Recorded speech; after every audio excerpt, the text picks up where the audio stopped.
Radio Sucesos 101.7 FM presenta su noticiero Sucesos con Milton Pérez y Verónica Larrea. Un periodismo libre para una democracia plena. Los hechos y las opiniones de los sucesos que marcan nuestro tiempo.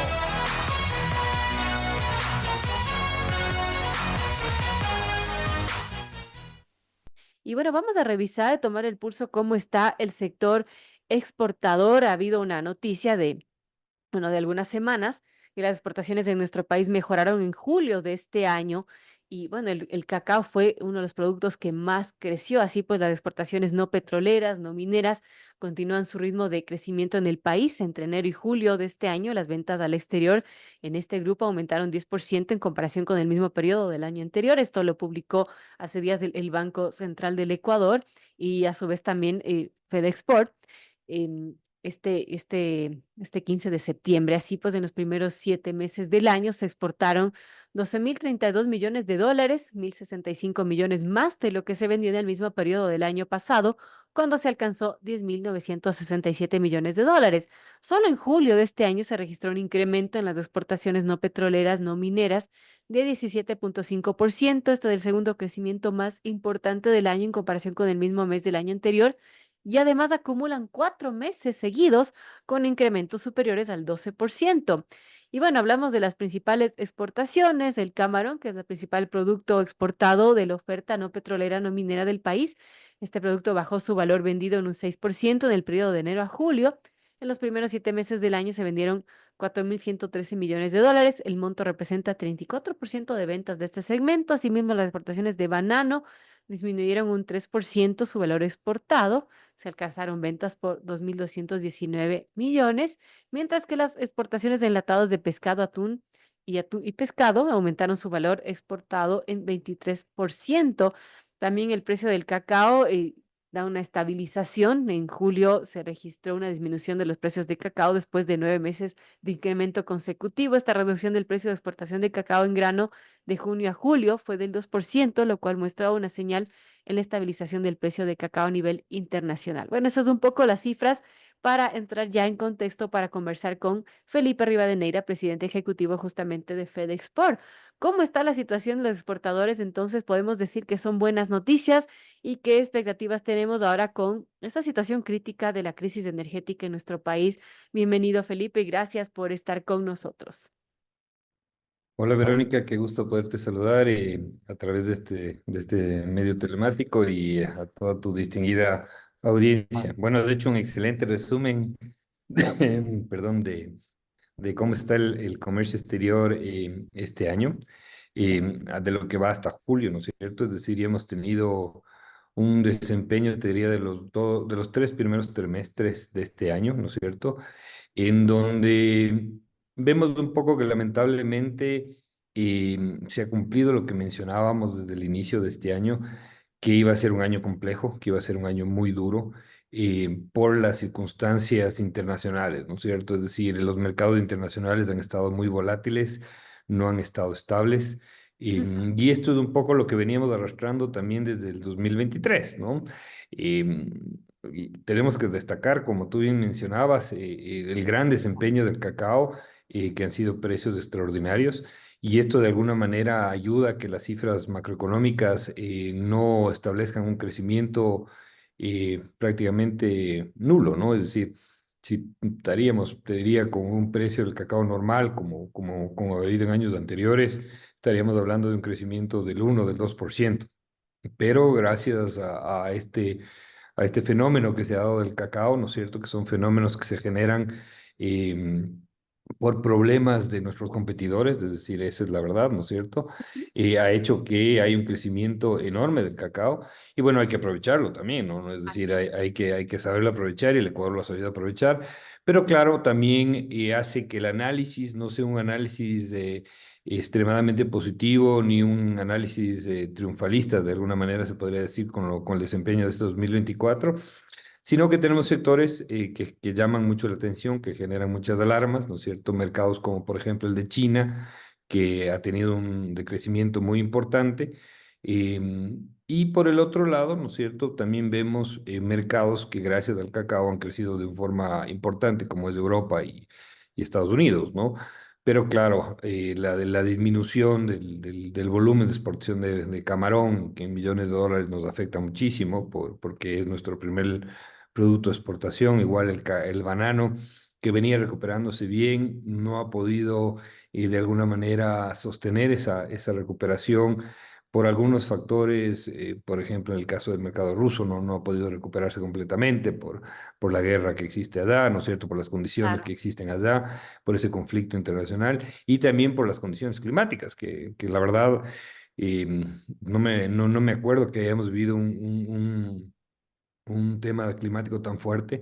Fíjate tú que estábamos en octubre del año anterior, septiembre, octubre del año anterior, preparándonos para la llegada de un niño, para inundaciones, etcétera, que por suerte no vino, pero la sequía que se produjo y que se está produciendo Es muy realmente es muy preocupante, ¿no? En todo sentido, ¿no? Es decir, afecta a las producciones, afecta al normal desenvolvimiento de la producción. En las ciudades como Quito tenemos incendios constantes, es decir, ahora ya vi inclusive ayer un comunicado del municipio de Quito que también va a haber racionamientos en cuanto al consumo del agua, es decir, la naturaleza es impredecible, es impredecible. Y claro, aquí nos hace ver también este modelo caduco que tenemos en el país, que no da más, ¿no es cierto? Que la verdad no permite un desarrollo de las inversiones normales. Hemos trabajado, te diría yo, tratando de sacar lo mejor posible de lo que hay, es decir, tratando de que el país y que el Ecuador salga adelante con una agenda comercial importante. Esto creo que es algo digno de destacar. Aquí hay una política de Estado importante, pero seguimos entrampados en esta herencia tan nefasta que fue la Constitución del 2008, en donde todavía no ha habido, te diría, ni la voluntad, ni hemos tal vez logrado salir de este miedo, ¿no? De buscar una reforma profunda a ese modelo tramposo que nos ha llevado a lo que estamos, ¿no? Porque si te pones a ver tú cómo ha ido el país en los últimos 8 años, ha sido apenas retazos de intenciones de salir de ese modelo que nos llevó y que nos ha llevado hasta acá, ¿no es cierto? Pero no ha habido tampoco esa decisión profunda de cambiar los estamentos y las trampas concebidas en esta Constitución que hacen que la plata nunca alcance, ¿no? Es decir, que los presupuestos nunca alcancen, que gastemos siempre más de lo que producimos y, y pensar en un país, en un futuro de un país así, no existe, ¿no? Porque tenemos las dos alternativas, o vamos por el camino trazado en el 2008, que lo único que nos hubiera ido a llevar es a una trampa de socialismo extremo, ¿no es cierto? Es decir, a una venezolización del Ecuador y a un comunismo a la final, ¿no? Porque cuando ya, y lo vimos viendo al final, ¿no? Ya se iba acabando los recursos y cada vez iban haciendo más incautaciones del sector privado, más atracos a las libertades individuales, y eso era el camino que ellos iban a seguir. Pero una vez que frenamos eso, tampoco hemos hecho nada para volver a buscar un nuevo modelo del país, en donde el Ecuador sea un país de vanguardia, un país diferente, un país donde, si bien ya no somos o no estamos encaminados a Venezuela, no creo que nos podemos quedar contentos en ese aspecto, ¿no? Tenemos que buscar más bien el desarrollo del Ecuador, ver la manera de que realmente el Estado esté donde tenga que estar, salga de donde no tenga que estar y que el sector privado asuma su responsabilidad. Pero la verdad no hay las condiciones, ¿no? Es decir, el día de ayer este gobierno le toca en tan poco tiempo asumir una crisis que ya la dejó el gobierno de Lazo, ¿no es cierto? En donde prácticamente está tratando insisto, de sostener esta crisis energética, pero no podemos concebir un país donde no existe electricidad, donde no existe seguridad. ¿Cómo vamos a poder producir? ¿Cómo podemos invertir? ¿Cómo vamos a tener un futuro en estas condiciones? Es algo muy complicado, ¿no? Yo creo que aquí todos estamos para sumar. Creo que hay un momento importante dentro del Ecuador en donde todo el mundo quiere sacarle al Ecuador adelante, pero tenemos que salir de este entrampamiento, porque si no, este entrampamiento lo que hace es estancarnos, lo que hace es de alguna manera bajar esos niveles de productividad que estamos queriendo generar y donde nosotros necesitamos sacarle al Ecuador adelante. Pero para eso necesitamos, creo yo, ya en serio, buscar mecanismos de cambiar este modelo porque a través de los parches no creo que lleguemos a ningún lado. Felipe, usted le achaca la Constitución de 2008. ¿Qué tendría que cambiarse la Constitución? ¿No será también los malos gobiernos que hemos tenido, las malas administraciones, no solamente la Constitución? ¿Qué tendría que cambiar? ¿Y qué temas podrían cambiar para favorecer justamente a la inversión, a las exportaciones? A ver, para mí es muy claro, ¿no? Si tienes una constitución extremadamente garantista de derechos sin financiamiento, no hay plata que alcance, ¿no? Tú fíjate, cada gobierno que entra encuentra una peor situación fiscal de la que dejó el anterior. ¿Y qué es lo que tiene que hacer? Tiene que buscar establecer impuestos de única vez, impuestos extraordinarios, subir más la recaudación, tratar de acceder al Fondo Monetario para salir de ese momento. Pero cuando el fondo interviene es porque el país está mal, ¿no? Es decir, Claro. no hemos logrado sacar fondos soberanos y al mundo en condiciones adecuadas. El riesgo país no baja de los 1000 puntos, es decir, no tenemos la posibilidad de lograr un desarrollo adecuado. Entonces, si logramos siempre tener un presupuesto del Estado en donde gastas más de lo que ingresa, hay un problema. Donde, no, donde tenemos instituciones que de alguna manera nos escandalizan, pero tampoco logramos solucionarlas o eliminarlas, ¿no? Dígase claramente el Consejo de Participación Ciudadana, ese es un claro ejemplo, ¿no? Y a eso tenemos también una concepción en que el Estado tiene que estar en todo. Fíjate, el sector eléctrico es un sector estratégico establecido por la Constitución, donde la participación del sector privado solamente tiene que ser por excepción. Y ahí está el resultado, ¿no? Es decir, tuvimos un gobierno durante 10 años que tuvo unas grandes cantidades de recursos donde invirtió en grandes termoeléctricas que no funcionan.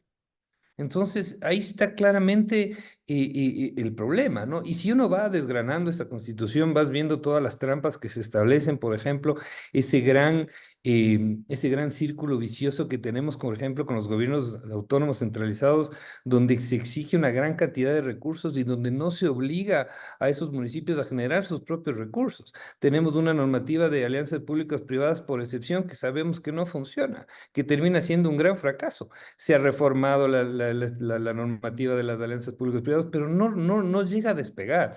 Claro. Entonces aquí tenemos, creo yo, un grave problema y podemos seguir conversando, insisto, ir viendo y desgranando cada uno de estos problemas, pero para mí estamos entrampados en un momento en que no logramos salir adelante. Esperemos que ahora los candidatos que van a estar en la segunda vuelta den una respuesta a estos problemas. Porque si no, ¿qué es lo que va a suceder? Va a llegar y quien llegue a la presidencia, si se reelige el presidente Noboa, va a tener los mismos inconvenientes, ¿no es cierto? Hay grandes avances, creo yo, y por ejemplo en la lucha contra la corrupción, interesantes, pero por ejemplo no se han recuperado los valores robados.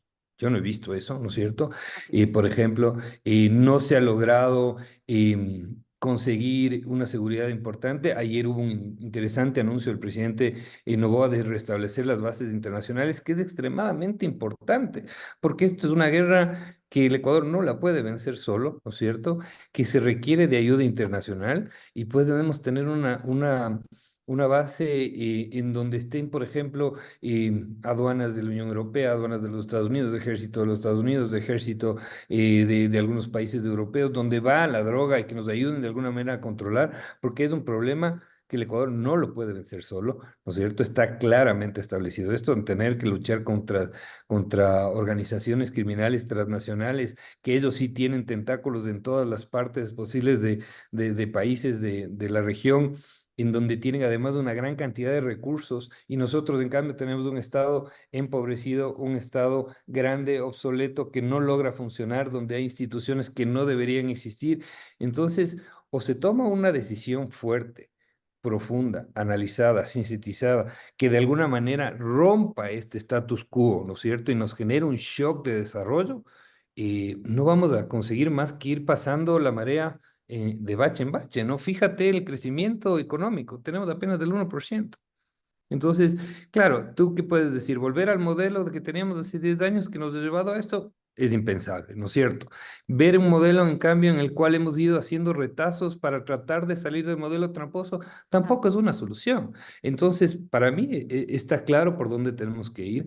No estoy diciendo que yo tenga la solución ideal, pero para eso estamos los ecuatorianos buscando y deberíamos reunirnos a buscar un grupo, un consenso nacional y no tener miedo. Y si hay que reformar profundamente la estructura del Estado, realizarla, porque el Ecuador es único, el Ecuador tiene que cambiar, tiene que crear su propio modelo de desarrollo, no estar copiando modelos venezolanos, modelos de otro lado, sino más bien buscar un modelo que se adapte a las necesidades del Ecuador, pero que nos permita tener un futuro.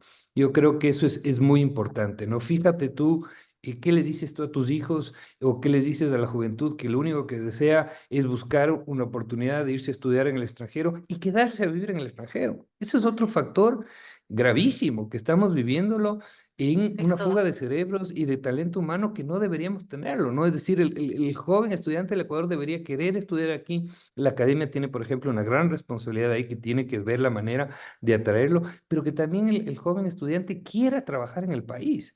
Y eso es algo que lo vemos y que lo medimos constantemente, ¿no? Y de todo estrato social, ¿no? Y a eso hay que sumar, obviamente, también la migración que termina siendo cuando Verónica, perdón que estoy un poco con las ideas así atropelladas, pero cuando tú ves que un joven no quiere o no ve un futuro en el Ecuador, eso debería llamarnos de profunda manera la atención a quienes estamos Pues, en posiciones de desarrollo y que podemos proponer ideas de cambio del Ecuador. que Y puede todo ser un lo que te he joven que quiera, mencionado pero creo que no es pueda, ¿no? importante. No tiene ¿Perdón? oportunidades. Que puede ser un joven que sí quiera estar en el país, pero que no le dan las oportunidades, entonces no tiene otra opción. Y eso es un problema, amigos. 8:03 conversamos con Felipe Rivadeneira, presidente ejecutivo de FedExport. Hablamos de la situación del país, de la situación de las exportaciones y también las posibles salidas. Ahora, hablando del sector exportador específicamente, Felipe, ¿cómo vemos las perspectivas para los siguientes meses y cómo les afecta de manera específica estos cortes de energía que si bien el gobierno ha estado tratando de tomar medidas, no son suficientes porque ya la crisis está, el estiaje es muy fuerte y bueno, no queda otra que estos racionamientos que se están dando y que se van a dar. A ver, nos va a pegar económicamente, seguro. Solo el hecho de prender las plantas para las empresas que tengan las plantas y ya genera un costo. Hemos estado conversando con las autoridades de que va a haber una compensación. Esperemos que sea una compensación adecuada y que se la dé rápidamente. Y es más, nosotros antes de esto ya habíamos conversado con las autoridades, creo yo, de una buena forma para ya tratar de conectarnos en horas picos para evitar cortes mayores. Perdón, pero claro, ante esta gran sequía y ante este sistema eléctrico que ya no da más, lógicamente sabíamos que esto iba a venir. Y a esto hay que sumar también los costos de la inseguridad. Nos preocupa sobremanera, por ejemplo, qué va a pasar en esos momentos de corte con la seguridad, y eso es una realidad también. Pero claro, es lo que hay, ¿no?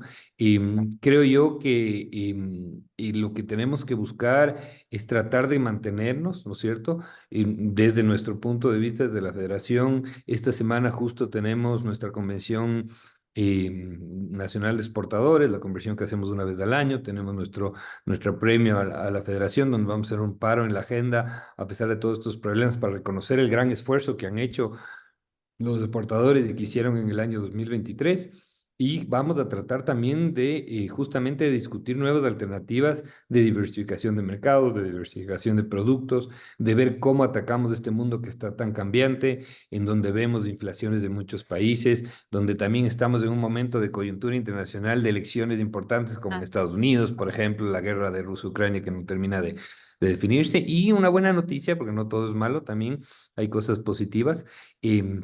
Estamos trayendo 14 compradores internacionales del mercado europeo y del mercado norteamericano. Vamos a tener lo que en negocios internacionales se llama el B2B, ¿no es cierto? Es un B2B donde va a haber más de 400 reuniones de negocios justamente para potenciar esta venta y este crecimiento de las pequeñas y las medianas empresas y con la facilidad de traer y tener en Quito, ¿no es cierto? Esta vez va a ser en Quito el 18 y el 19 de septiembre.